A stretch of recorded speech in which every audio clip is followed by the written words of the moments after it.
Assalamualaikum Baraya ayeuna saum atos dugi ka-15 teu karaosnya ieu sim kuring enjing keneh bade angkat ka Serang sabari ningal pare sugan atos cekap di ala pami teu lepat perhetangan mah kedahna pertengahan saum kacanak tinggal gera pare anu kaungan batur meuni sarae alhamdulillah kareresan teu aya anu ngegelan ayeuna mah soalna sim kuring nguping ayeuna teh nuju musim aya hama sim kuring ningal dina HP seueur anu gagal panen akibat aya hama anu ti handap nyaeta anu osok korupsi wae.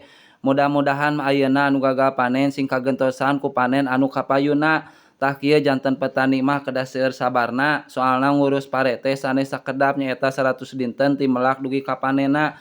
Bari teu kaetang tanagi anu gaduhna mah didamel unggal dinten. Matak sim kuring sok rada amek pami sok aya anu nyepelekeun ka petani. Da pami teu aya petani mah panginten moal aya anu dituang. Boh eta mah petani naon wae seueur petani mah sanes petani pare hungkul. Salam ti petani muda anu nuju merintis ngagentos sepuh anu tos teu pati kiateun ka Serang.